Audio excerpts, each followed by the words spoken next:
Hello, and in this lecture you will build your first website with Flask, if you haven't done so already. And Flask is a Python framework that has all the tools and the templates and the functions for you to build websites with Python.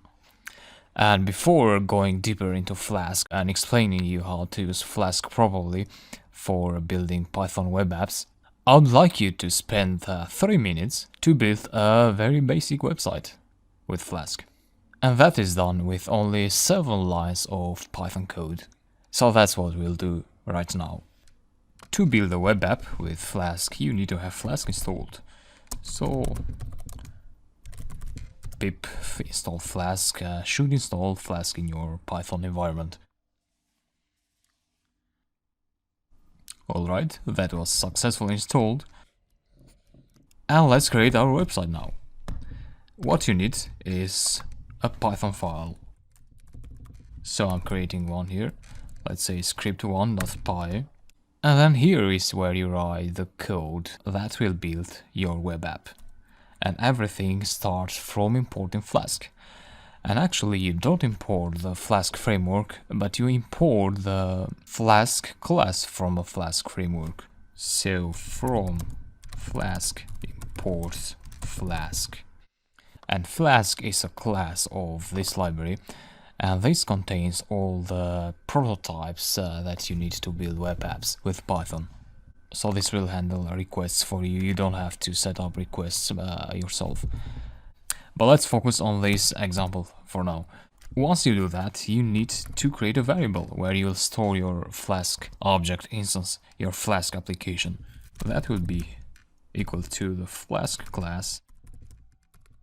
And you pass the name variable in there. Just don't worry about that right now.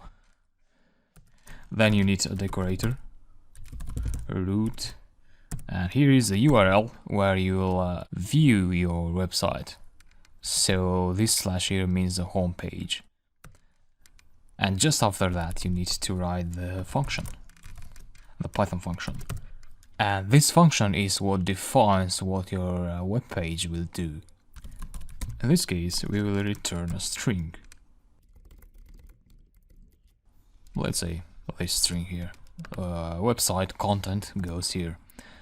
Just after that, you need 2 more lines of code, and that's a conditional statement. If name equals a string main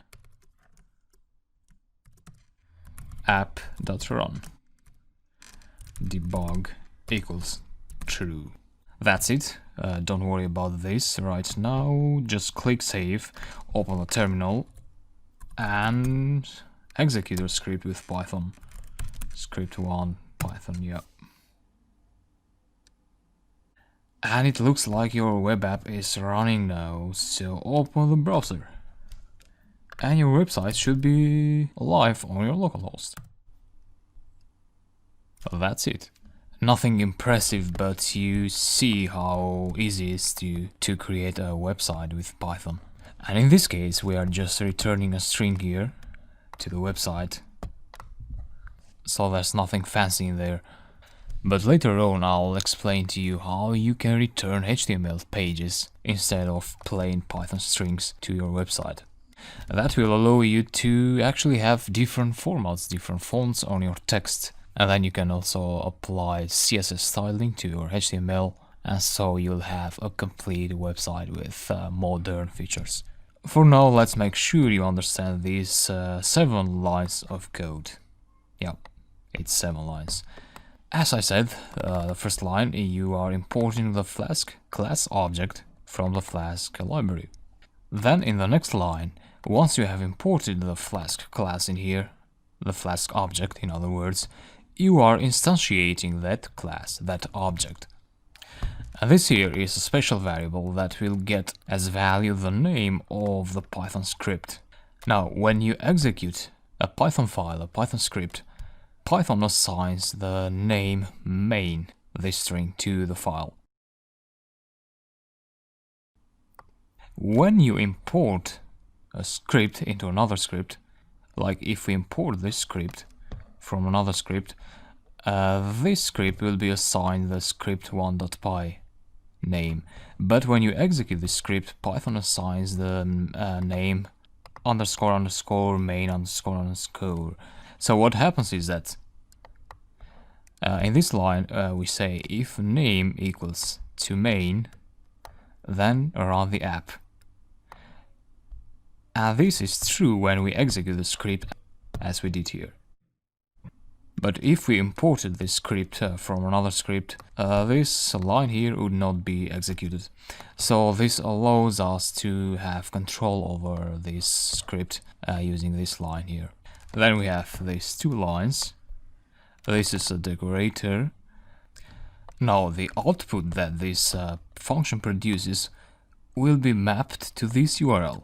So if you want, you can change this URL to this, for example. Save the script. Sure, you need an URL here. Save the script, run, and go to the localhost, reload, and this time you'll get an error. Python couldn't find this page, but it can find the about page.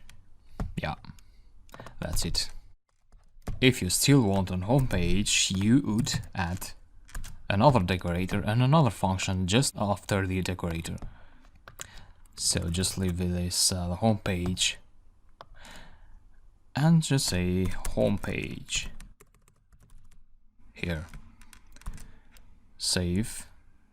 Again, we have an error because we cannot have functions with the same name. So we can change this to about. The name doesn't matter, so this doesn't have to be the same with this one. Click save. Run the script again and go to the website. This is working. Try the web page, the home page, and this is working too. If you want to change something, let's say about content goes here, you save the script and the web app will restart by itself, so you don't have to close the web app and run the script again as I did earlier. If you get an error like I got previously, the script will stop, but if everything is alright, you will not get an error, so try this again. Home page is fine, the about page is fine too, and with the new content. So that's about it. In the next lecture you'll learn how to return an HTML template, an HTML file using your Python functions. That will give you full power to publish anything that you want in your website and not just plain strings as we did in this lecture. So see you in the next lecture.